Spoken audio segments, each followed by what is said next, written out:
Oke, kita sekarang akan membahas well stimulasi atau stimulasi sumur. Ada dua topik besar akan dibahas, acidizing atau pengasaman dan hydraulic fracturing. Oke, pertama mengapa kita perlu stimulasi? Kita ingat kembali nodal analisis, IPR, dan VLP. Ketika formation damage terjadi, VLP tidak terpengaruh, teman-teman. VLP-nya tetap. Yang berpengaruh adalah IPR. Kenapa? Karena di dalam IPR ada skin. Ada di dalam rumusnya kalau teman-teman ingat, ada unsur skin. Jadi ketika skin terjadi karena formation damage, IPR berubah. Jadi IPR awalnya aman, warna merah, ketika formation damage terjadi, IPR-nya mengecil, sehingga terjadi penurunan atau gap ini. Dan kita harus mengangkat kembali si IPR yang hijau menjadi yang merah, itu dengan stimulasi. Ada banyak tipe stimulasi, tapi yang paling terkenal adalah matrix acidizing. Kita mengasamkan formasi. Kemudian ada fracturing, acid fracturing atau hydraulic fracturing. Ini kita rekah formasinya. Kita buka jalan, kita rekahkan supaya terjadi channel yang banyak. Atau kalau kita cuma pengen ngebersihin sumur, gitu ya, lubang sumur saja, kita acid cleaning.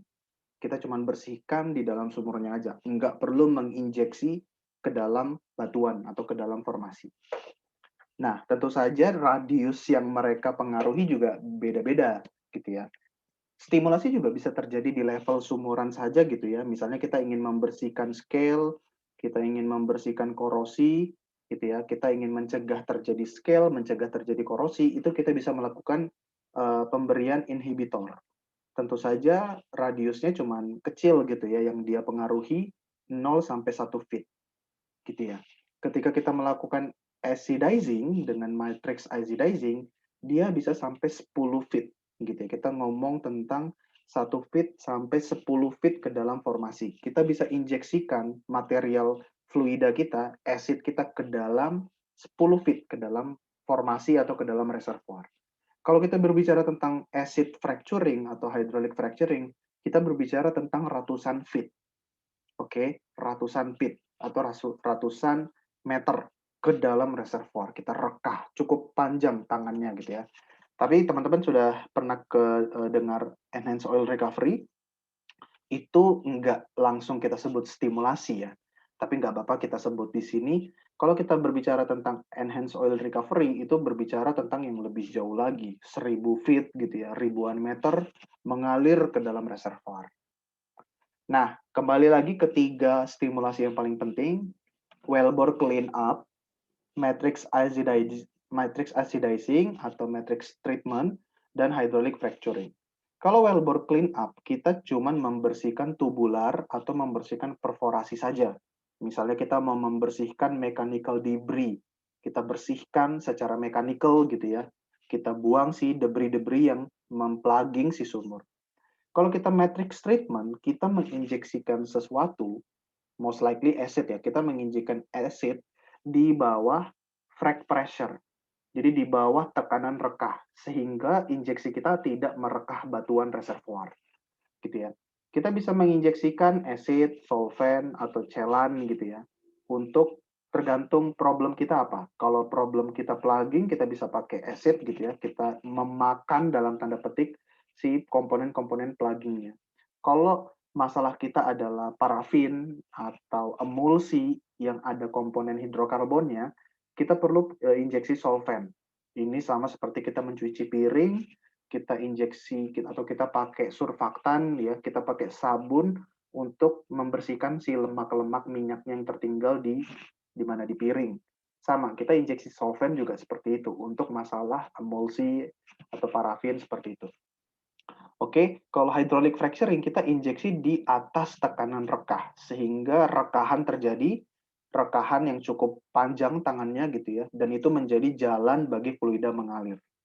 Oke, hydraulic fracturing itu bisa dilakukan dengan acid fracturing atau dengan propan fracturing. Ini akan kita bahas di nanti bagian berikutnya.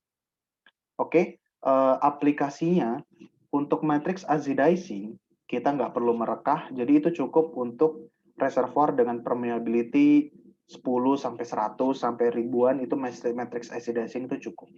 Tapi untuk reservoir dengan permeability kecil, ingat lagi ya teman-teman istilah permeability. Permeability adalah kemampuan batuan reservoir untuk mengalirkan fluida. Kalau terlalu ketat, matrix acidizing nggak bisa masuk. Oke, kita butuh rekahan. Dan itu membutuhkan teknologi hydraulic fracturing. Ada multi-stage, ini yang paling canggih gitu ya, yang bisa mampu merekah shale. Ini yang terjadi di Amerika gitu ya, shale gas boom.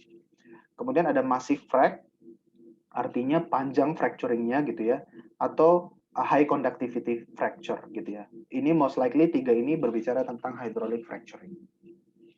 Nah, kembali lagi ada banyak sekali treatment-treatment yang bisa kita lakukan tergantung problemnya apa gitu ya.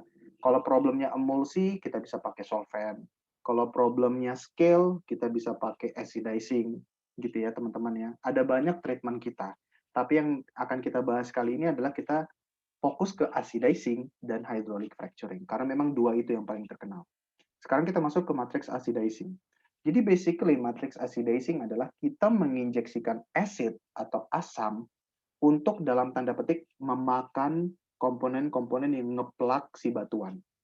Atau kita memakan atau kita mereaksikan si komponen-komponen mineral untuk memberikan jalan yang lebih bagus supaya fluida bisa mengalir dengan baik.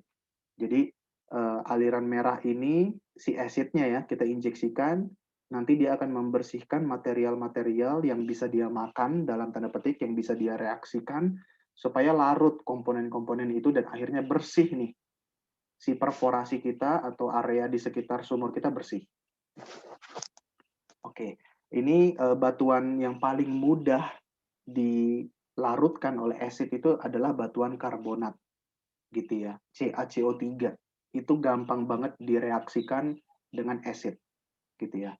Seperti itu. Jadi mohon maaf kalau bisa tolong di-mute ya Mas ya. Oke. Berikutnya seperti itu. Jadi kita menginjeksikan acid, dia akan mendissolve komponen-komponen karbonat sehingga channelnya akan lebih besar gitu. Jadi seolah-olah terbentuklah lubang-lubang yang lebih besar sehingga fluida bisa mengalir dengan lebih baik. Oke. Nah, di dalam reservoir kita itu terbentuk dari dua jenis batuan utama. Ada batuan sandstone, ini adalah tumpukan pasir gitu ya. Pasir yang memadat menjadi batuan. Ada karbonat. Ini zaman dulu dia itu koral gitu ya. Koral di laut mengeras menjadi batuan karbonat seperti itu. Ini kita akan bahas di reservoir engineering ya, bukan di sini. Nah, ada sandstone, ada karbonat. Masing-masing membutuhkan tipe acid yang berbeda. Yang paling mudah dilarutkan adalah karbonat. Ini kita bisa pakai acidizing biasa dengan HCl, asam klorida.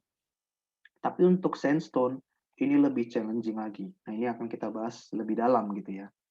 Nah, pada sandstone formation, kita seringkali ya bisa menginjeksikan acid hanya sejauh 1 feet saja.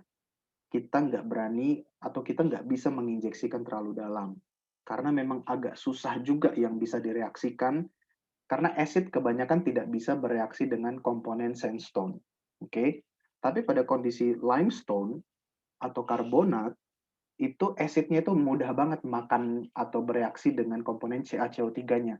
Sehingga injeksinya bisa terjadi dari inci sampai 10 feet ke dalam reservoir. Oke, semakin luas daerah yang kita stimulasi, of course, performanya akan semakin bagus. Aliran fluidanya nanti akan lebih bagus. IPR-nya akan lebih bagus. Karena daerah yang kita bersihkan itu lebih besar. Gitu ya. Jadi itu yang kita inginkan.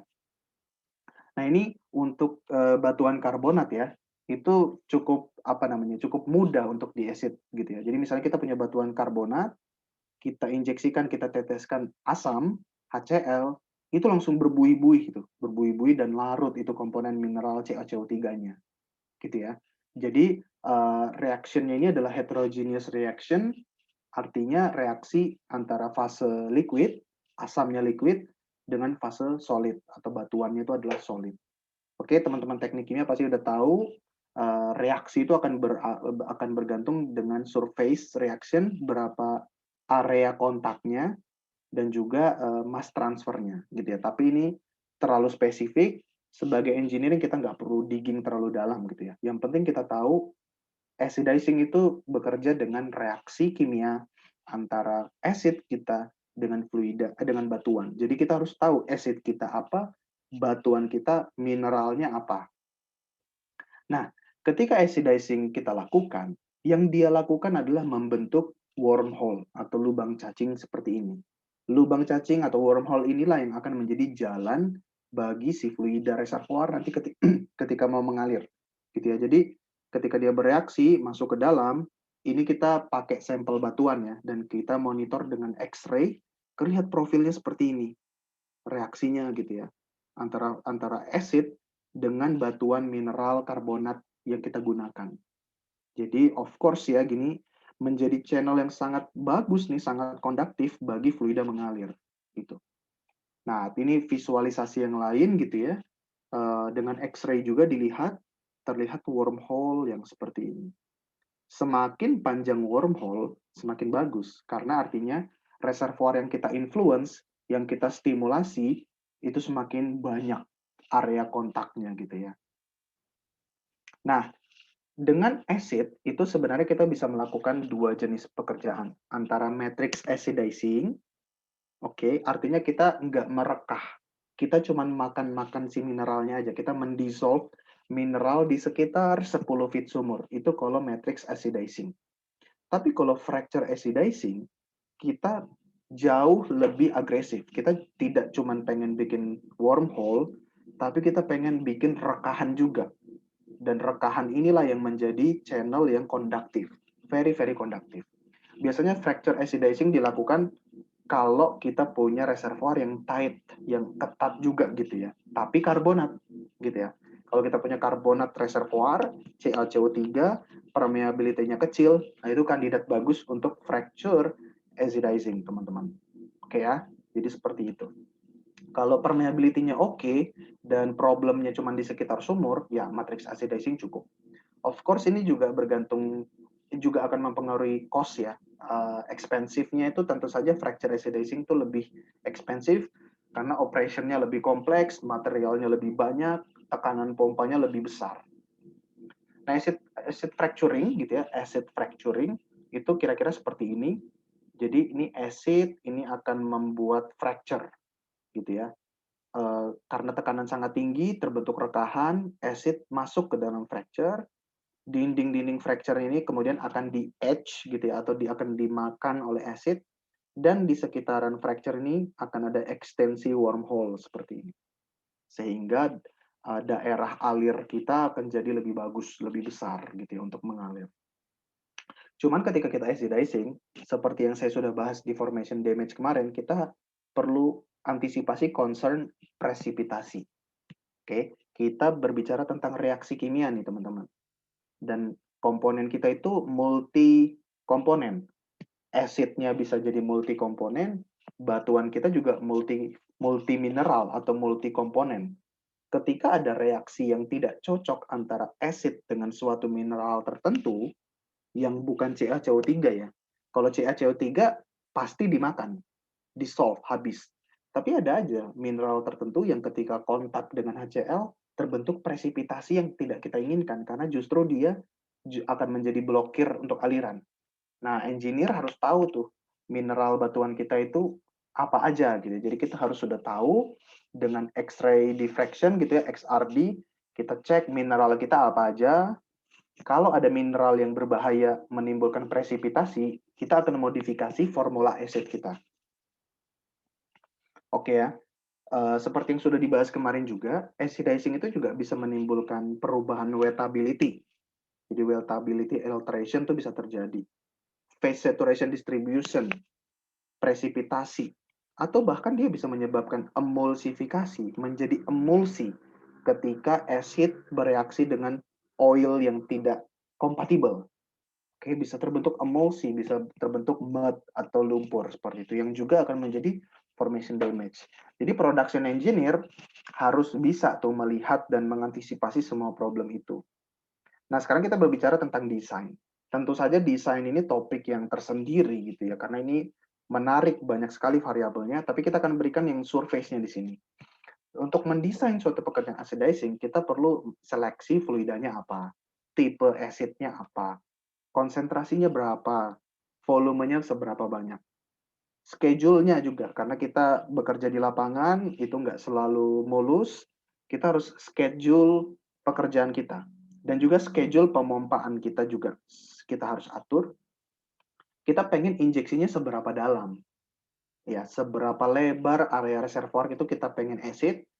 Kemudian kita monitoring setelah kita acidizing, gimana ininya, hasilnya.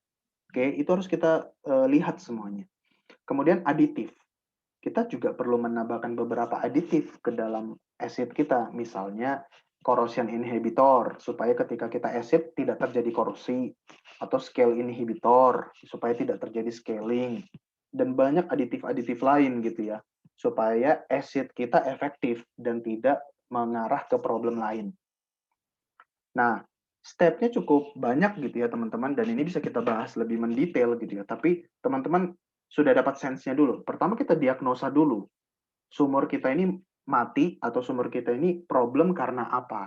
Kita lihat damage type-nya apa? Apa dia fines migration, emulsi, wettability alteration, atau dia sanding, atau dia bakteri. Itu macam-macam dan kita harus lihat mana yang paling cocok diatasi dengan acidizing. Kalau kita yakin acidizing adalah obatnya, kita harus seleksi fluidanya. Oke, nah kita ke kanan dulu nih. Untuk fluidanya kita harus consider mineralogi batuannya apa supaya reaksinya aman dan kita pengen mekanismenya seperti apa gitu ya. Misalnya kita pilih campuran 3% HF dan 12% HCl. Misalnya, kita harus lihat risikonya apa. Ada reaksi yang tidak diinginkan atau enggak. Kalau ada reaksi yang tidak diinginkan, kita harus mengubah lagi operasinya. Bisa jadi ada pre-flush, main flush, overflush. Kemudian mapping, seberapa banyak nih aditif-aditif yang kita butuhkan. Ya, inilah rute yang harus kita tempuh untuk menganalisa fluida yang paling bagus. Oke, kemudian schedule pemompaannya seperti apa, berapa tekanannya, berapa laju alirnya gitu ya, berapa volumenya, itu harus kita atur supaya bisa menginjeksi sedalam yang kita inginkan. Kemudian kita simulasikan.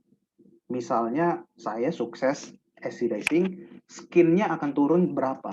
Dari 10 di awal tadi ya, dari 10 dia bisa turun ke berapa? Apakah ke 0 atau ke 5? Itu kita harus lihat. Karena akan mempengaruhi laju alir kita. Ketika laju alir kita meningkat, artinya produksi minyak kita meningkat. Ketika produksi kita meningkat, duit kita bertambah.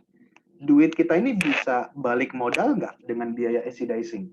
Nah, itu harus kita hitung sebagai engineer. Jadi kita tahu nih pekerjaan acidizing kita ini berapa puluh juta rupiah. Nah, itu ya. Jadi kita berbicara dengan angka puluhan juta nih, teman-teman. Atau bahkan ratusan juta rupiah nih. Kalau dolar kita sebutnya berapa ribu dolar atau berapa puluh ribu dolar. Nah, kenaikan minyak kita bisa balik modal nggak dengan operasi acidizing kita?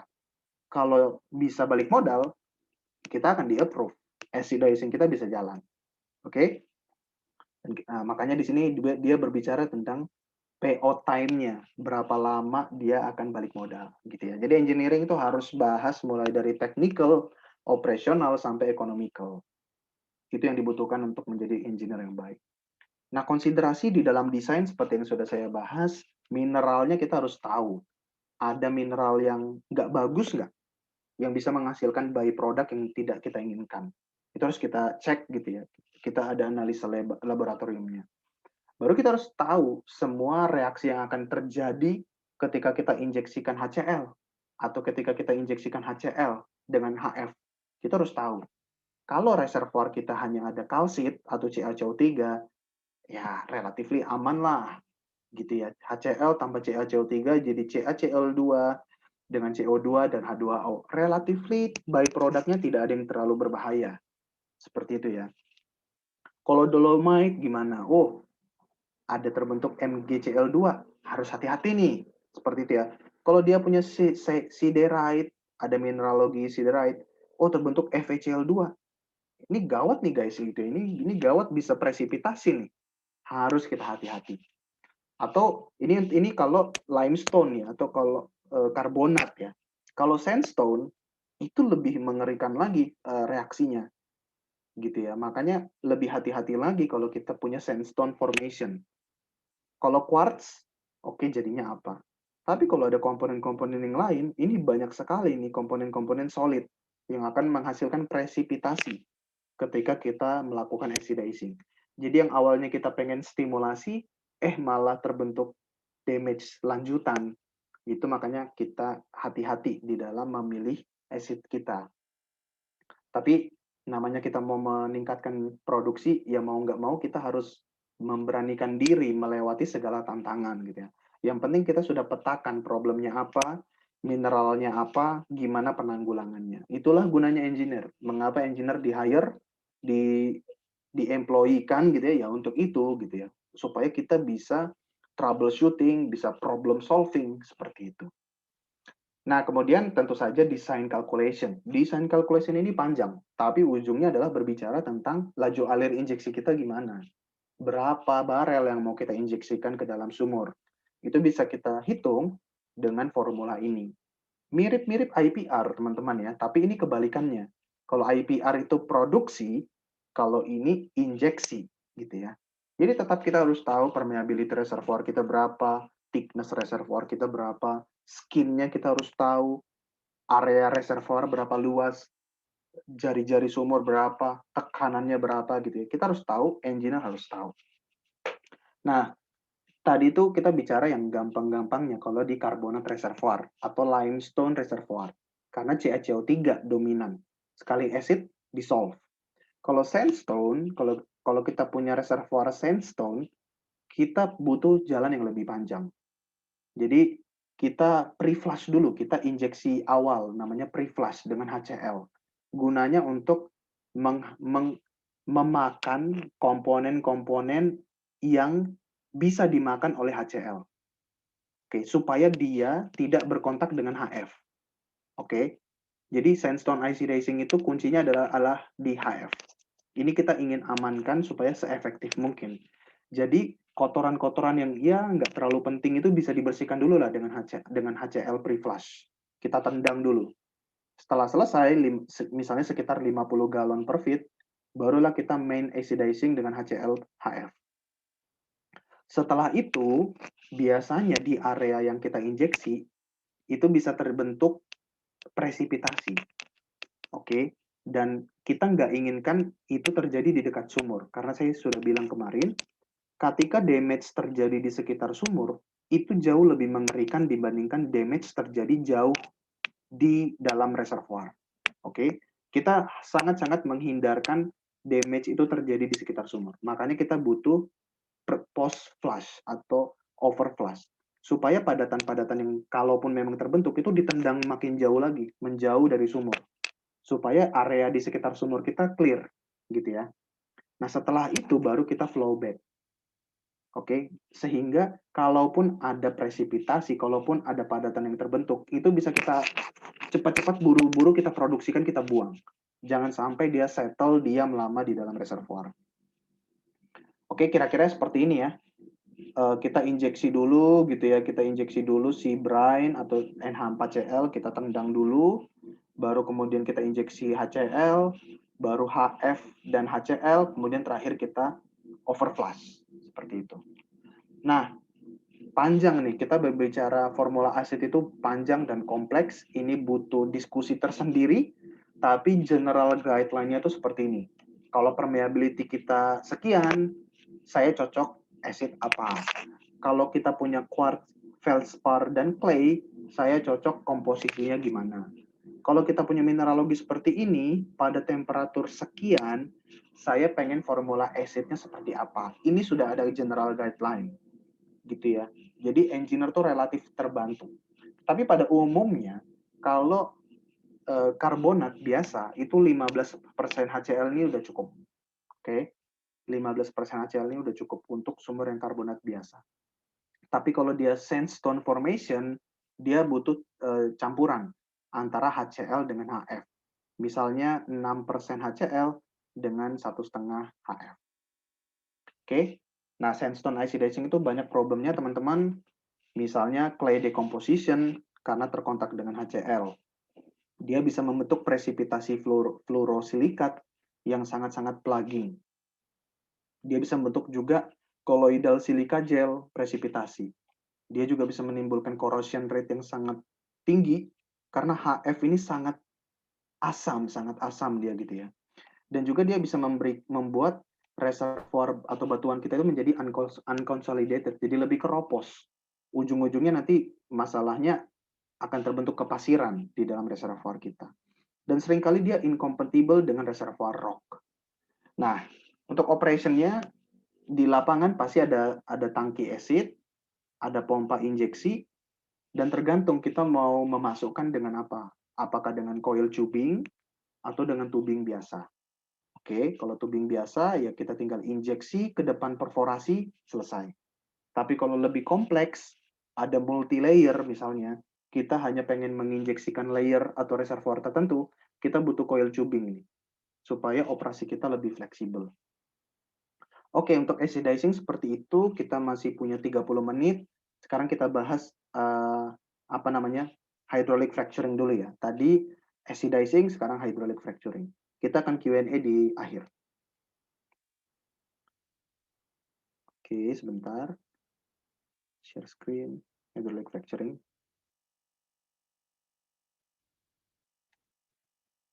Mas, apakah udah kelihatan hydraulic fracturing?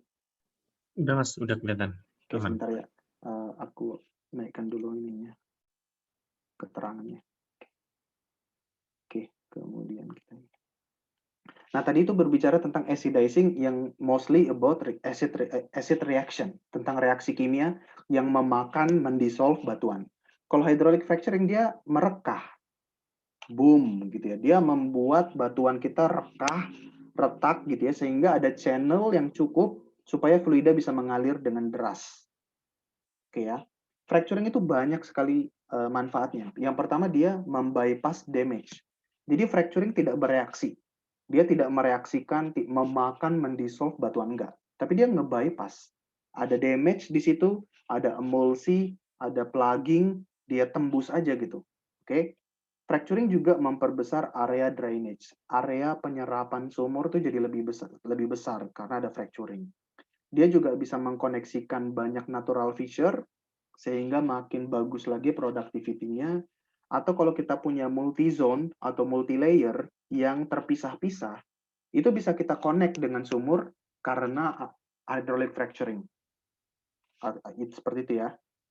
Kalau kita punya thin layer, karena kemarin saya sudah bahas tentang reservoir yang banyak layernya tapi tipis-tipis, kita kan nggak mungkin perforasi satu-satu. Kalau dia ada 20 tipis layernya, masa kita mau perforasi satu-satu? Pusing kan? Lebih baik kita rekah aja, supaya semuanya itu bisa kita connect. Kemudian fracturing juga bisa membantu untuk sand control. Nah, kalau apa namanya ya, konsepnya itu kira-kira seperti ini. Pada sumur biasa, flow areanya itu ya cuma di sekitar sumur. Hanya diameter sumur saja flow areanya. Ya 2 PR dikali H. Kecil. Tapi ketika kita hydraulic fracturing, ini awalnya diameter kita pasang flow ini, fracturing, kita rekah, itu ekuivalen seolah-olah diameter sumur kita menjadi seperti ini, yang putus-putus ini, ekuivalennya. Gitu ya. Kita punya flow area half length gitu ya, sayapnya fracture seperti ini, itu ekuivalen dengan area yang sebesar ini. Artinya, reservoir kita atau sumur kita memiliki zona pengurasan yang makin lebar. Dan karena itu productivity atau laju alir sumur kita makin tinggi lagi dong, seperti itu. Nah, seperti ini ya. Jadi, dia membypass damage. Dia menembus damage sehingga daerah pengurasannya jadi lebih besar. Itulah guna hydraulic fracturing. Kemudian kita melakukan hydraulic fracturing tentu saja butuh konsiderasi gitu ya. Pada permeability low karbonat itu bisa kita lakukan matrix acidizing, acid fracturing, atau propan fracturing. Pada sandstone yang low permeability, mau nggak mau kita harus propan fracturing. Agak susah kita pakai acid karena problem yang saya sebut tadi. Tapi kalau permeability-nya high, gitu ya. Karbonat, oh cukup matrix acidizing saja dengan 15% HCl. Tapi kalau sandstone, ini agak lebih tricky lagi. Bisa kita matrix acidizing dengan campuran HCl-HF atau fracturing dengan tip screen out. Gitu ya. Ini teknologi yang lebih dalam lagi, butuh diskusi tertentu untuk tip screen out. Nah, kita jangan melakukan hydraulic fracturing pada kondisi seperti ini. Kalau terlalu high water cut. Nah, kalau high water cut ini berarti kebanyakan waternya nggak efektif, nggak balik modal tuh si produksi kita, si fracturing kita. Karena fracturing ini berapa ini ya, mahal sekali lah teman-teman ya, bisa puluhan atau ratusan juta gitu. Jadi kalau nggak balik modal karena terlalu banyak waternya, ya nggak bagus lah kita fracturing. Dan juga kalau reservoir pressure-nya tekanannya rendah, itu dia nggak terlalu bagus, gitu ya. Kalau kalau batuan kita itu soft, gitu ya, dia relatif lebih lembek batuan kita, fracturing nggak efektif. Kalau tubular kita, casing dan tubing kita lemah, itu nggak bagus fracturing karena tekanannya terlalu tinggi, bisa jadi keropos semua casing, kita nggak inginkan. Kalau semen kita juga nggak kuat, itu juga nggak bagus karena bisa jadi semennya runtuh atau retak semua tuh, semen di balik casing itu kita nggak inginkan karena bisa jadi pencemaran lingkungan atau air bisa masuk tuh melalui semen-semen sehingga sumur kita jadi keairan, gitu ya. Seperti itu. Dan juga kalau skinnya kecil, nggak terlalu efektif tuh si fracturing karena bisa jadi peningkatan laju alirnya juga nggak signifikan sehingga nggak balik modal. Tapi kalau 1-12 ini tidak terjadi, fracturing itu akan selalu efektif. So, when everything fails, frack it. Kalau kita apa-apain, kalau kita acid nggak pengaruh, kalau kita udah artificial lift nggak ngaruh, bisa jadi itu karena tight reservoir atau low permeability. Jadi obatnya adalah fracturing. Nah, di dalam fracturing kita merekah batuan. Batuan reservoir dia punya tekanan tinggi.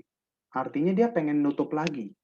Oke, sudah kita rekah, istilahnya sudah kita lukai, dia udah retak, tapi pengen tutup lagi karena tekanannya sangat besar juga gitu. Nah, gimana supaya rekahan itu nggak ketutup lagi? Kita ganjal dengan yang namanya propan, gitu ya. Jadi ini rekahan sudah terbentuk, supaya rekahan ini nggak terbentuk lagi, kita ganjal nih dengan propan. Propan itu apa? Basically, propan yang mengganjal ini itu basically itu seperti pasir. Sangat-sangat kecil gitu ya, yang kuat gitu ya. Tapi ketika kita injeksi dan kita tempatkan ke dalam fracture, dia cukup untuk menopang tidak hancur, tidak keropos sehingga rekahan ini bisa terus terbuka. Gitu ya. Nah, untuk memilih propan yang bagus, kita harus mengconsider properti ini. Yang pertama tipenya. Apakah dia terbuat dari keramik atau dia terbuat dari pasir? Apakah dia punya resin atau tidak? Karena ini akan menentukan strength-nya gimana. Si propan kita itu seberapa kuat untuk mengatasi tekanan dari reservoir. Kemudian ukuran propannya itu seberapa besar. Karena ini akan mempengaruhi konduktivitas atau permeability fracture kita. Gitu ya. Kalau ukurannya besar, propannya besar, artinya channel yang dia bikin atau conductivity yang terbentuk juga bagus. Aliran jadi makin bagus. Tapi kalau dia kecil, gitu ya, kalau dia kecil, artinya permeability kita, conductivity kita juga akan lebih kecil. Tapi biasanya propan yang lebih kecil itu lebih kuat untuk menopang tekanan balik dari reservoir. Dan juga size distribution juga harus kita consider. Kalau dia distribusinya itu merata gitu ya, seragam, itu channelnya akan bagus. Tapi kalau size distribution-nya nggak bagus gitu ya, ada besar, ada kecil, ya ini sama aja kita numpukin mengganjal reservoir kita, mengganjal fracture kita, dan seperti seolah-olah ngeplak juga gitu, karena penuh, nggak bisa ada aliran juga nanti pada akhirnya gitu ya. Jadi kita nggak inginkan juga kalau yang tidak even, tidak merata distribusinya. Juga bentuk dan roundness dan sphericity dari propan kita harus kita consider juga. Kita pengen dia very round gitu ya. Kita pengen dia itu very sphere gitu ya. Makanya orang sekarang cenderung propan itu dari keramik. Karena dia bisa round, membentuk seperti bulat, dan sphere. Gitu ya. Mengapa ini penting? Supaya propan itu lingkaran dan bentuk geometri lingkaran ini itu lebih kuat menerima tekanan dari reservoir. Jadi dia mendistribusikan tekanan itu ke seluruh area dia. Jadi tidak mudah retak. Tapi kalau roundness-nya kecil, misalnya kayak apa namanya ya, kayak kerikil-kerikil yang tidak berbentuk, itu relatif lebih mudah dipecahkan gitu ya. Karena ada titik-titik tertentu yang akan menerima tekanan berlebih. Ada juga area-area lain di dalam propan yang menerima tekanan sedikit saja gitu. Makanya itu lebih mudah pecah. Density propan juga harus kita consider karena kalau density-nya terlalu berat, ketika kita injeksi, dia settle duluan ke bawah. Ngisinya di bawah doang karena dia terlalu berat, jatuh aja ke bawah gitu ya. Sementara daerah fracture yang lain tuh kosong. Nah, kita nggak inginkan itu. Nah, salah satu problem yang terjadi pada sumur fracturing adalah ketika kita produksikan lagi, seringkali, bukan seringkali ya, ada aja propan yang keikut produksi, ke bawah lagi. Gitu. Jadi, bisa nih, ngisi di daerah sini nih, numpuk propan, sehingga ya seperti formation damage juga gitu. Atau lebih parah lagi ketika dia masuk ke ESP, propan-propan ini ya bisa membuat damage, bisa rusak, jebol si ESP kita, si stage ESP kita. Jadi kita harus mencari gitu ya propan yang nggak mudah ngalir kembali. Yang ketika dia dipasang ke dalam rekahan, udah di situ aja permanen gitu ya, tidak ke bawah lagi. Nah, ini tugas engineer berdiskusi dengan vendor juga karena hydraulic fracturing ini disediakan oleh vendor untuk melihat nih performa dari propanmu bagaimana, mudah flowback atau enggak, seperti itu. Nah, sekarang kita bicara tentang frac fluida. Oke, karena nggak mungkin kita injeksinya propan toh. Gitu, kita injeksi propan padatan, kita pompa ke dalam sumur, nggak mungkin. Propan itu harus kita angkut dengan frac fluid. Frac fluid ini yang kita campur dengan propan, jadi frac fluida inilah yang mengangkut propan, dan dia juga bertekanan tinggi yang merekah reservoir. Gitu ya. Jadi frac fluid itu seperti ini teman-teman, gel. Gitu ya. Dia harus berbentuk seperti ini supaya propan itu bisa tersebar dan terbawa dengan baik oleh frac fluid ini. Bayangkan kalau propan, pasir-pasir gitu, kita injeksikan dengan fluidanya yang encer seperti air aqua. Itu artinya si propannya itu tidak akan tersebar merata, pasti dia akan jatuh duluan karena berat. Gitu ya. Dia nggak mampu ditransport dengan baik sama fluidanya seperti air minum atau air aqua. Makanya kita perlu frac fluid itu seperti ini, supaya dia bisa mengangkut si propan. Nah, ketika kita memilih frac fluida, ada banyak yang harus kita consider. Dia harus safe, dia nggak mencemari lingkungan, dia nggak beracun. Dia tidak damage bagi reservoir. Ya, dia tidak boleh bereaksi membentuk formation damage. Sebaiknya juga easy to make, karena frac fluid ini kita buat di lapangan.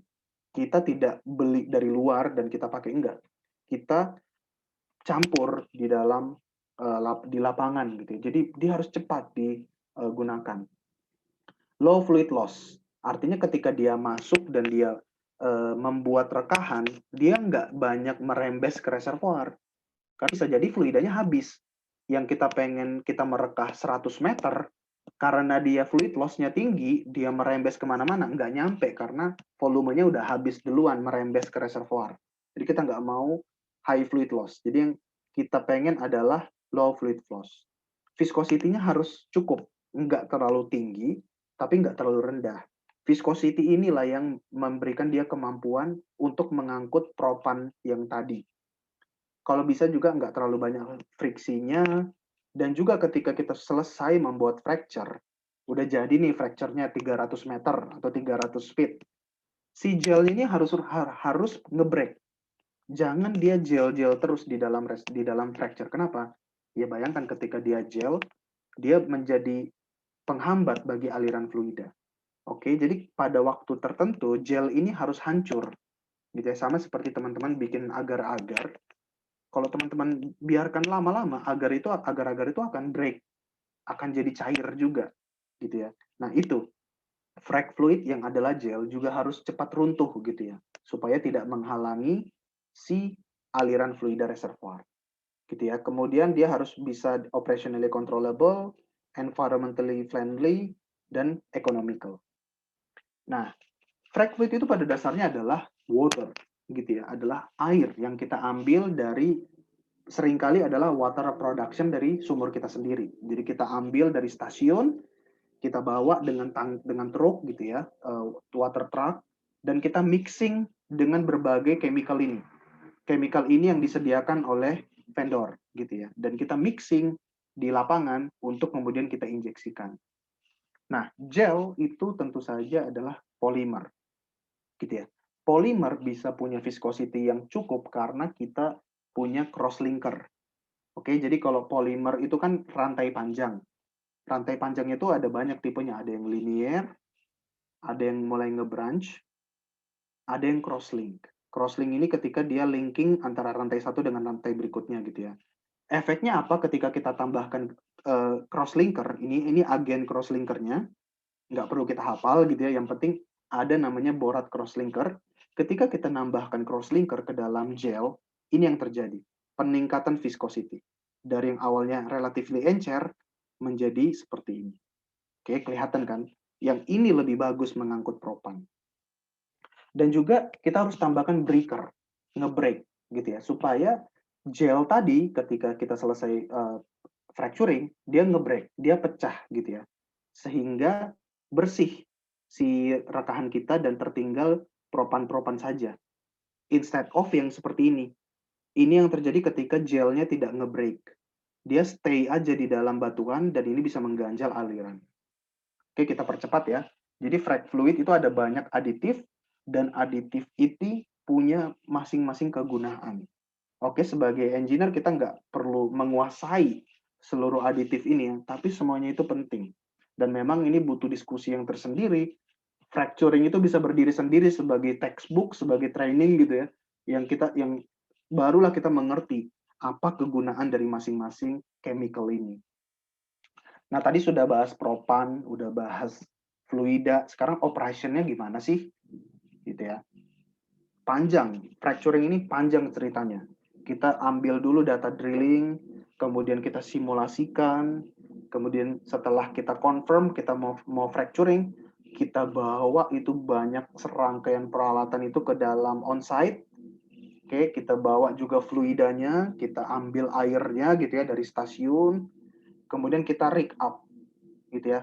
Jadi pompa, mixer, blender itu semuanya kita atur gitu ya.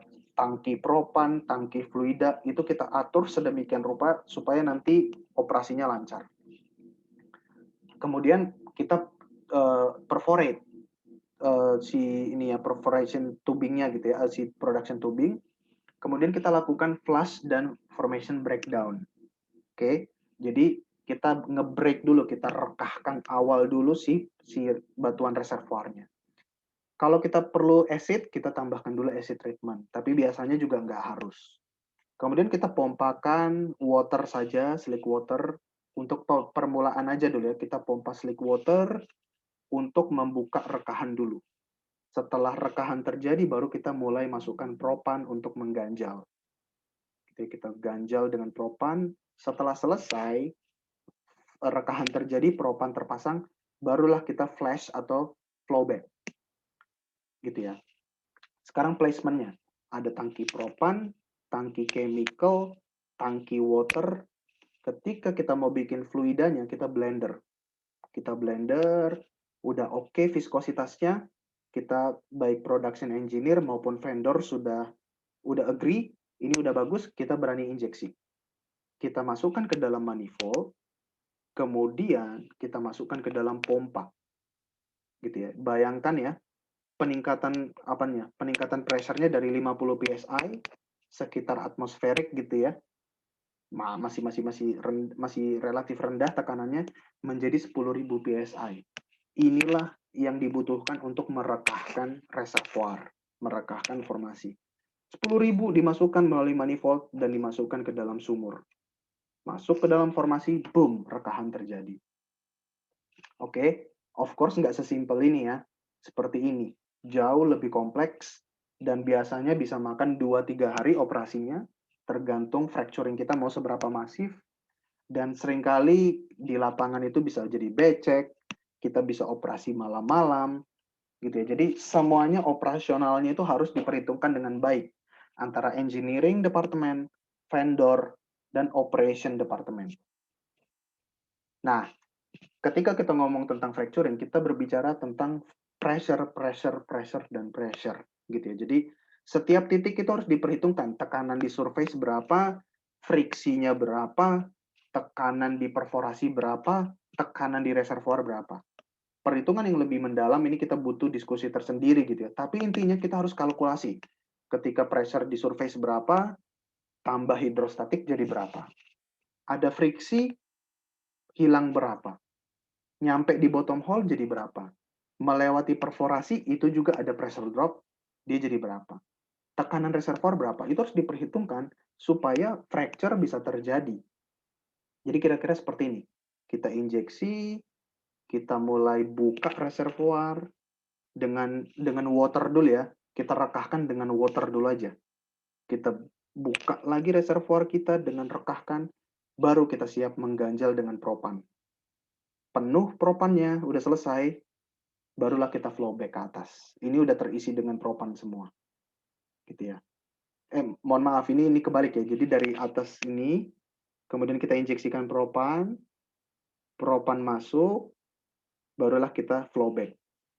Udah fluidanya kita kuras habis sehingga stay propan di sini. Baru kita produksi. Atau lebih ini lagi ya, lebih animatif lagi gitu. Seperti ini, kita injeksi PET dulu. PET ini seringkali hanya fluida seperti water dengan viskositas yang relatif nggak terlalu tinggi. Gunanya untuk mendinginkan formasi dan membuka jalan fracture pertama. Kita buka, boom. Kita rekah lebih dalam lagi, kita membuat rekahan. Kita membuat seperti rumahnya dulu. Udah terbentuk rekahan, baru kita berani mulai injeksi propan. Tadi itu PET itu ini ya, yang warna merah, dan ini propan yang warna orange. Rekahan sudah makin lebar, udah siap kita injeksi propan, barulah terbentuk di situ. Barulah kita injeksi propan. Tambahkan terus propan sampai dia ngepet. Penuhlah si fracture kita dengan apa namanya? Dengan si propan, barulah kita selesai operation. Udah habis fluidanya, udah merembes semua, kita harapkan seperti itu ya. Gelnya sudah nge-break, udah nggak ada lagi sisa-sisa fluida, sisa propannya aja. Ini idealnya, kita inginkan seperti itu. Setelah itu baru kita produksikan balik. Oke, kita produksikan balik gitu ya. Kita produksikan. Nah, biasanya water cut-nya tinggi dulu karena masih banyak water di sekitar sumur. Jangan kaget gitu ya. Kok aku produksikan 1, 2, 3 hari sampai 2 minggu, kok aku dapatnya minyaknya dikit banget ya gitu ya. Kok semuanya air? Ya nggak apa-apa, karena ketika kita injeksikan, itu kan banyak sekali air masuk ke area sumur gitu ya. Jadi ketika kita produksikan balik ya banyakkan water dulu gitu. Tapi ketika sudah nyampe 2-3 minggu sampai 1 bulan barulah muncul waternya semakin turun, oil semakin banyak. Ah, barulah kita produksikan balik modal lah si fracturing itu. Kira-kira seperti itu untuk hydraulic fracturing.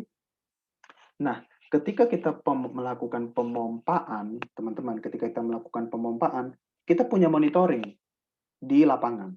Oke, kita catat semua tekanannya itu, kita catat semua laju alirnya, jadi ada pressure, kita ukur semua, laju alir kita ukur semua, konsentrasi propan kita ukur semua, kita masukkan ke dalam software, kita simulasikan.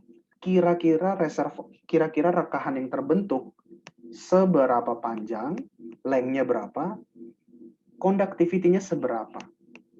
Inilah simulasi ini yang akan kita input ke dalam perhitungan IPR kita. IPR kita akan berubah, gitu ya. Yang awalnya ada skin, skinnya jadi 0.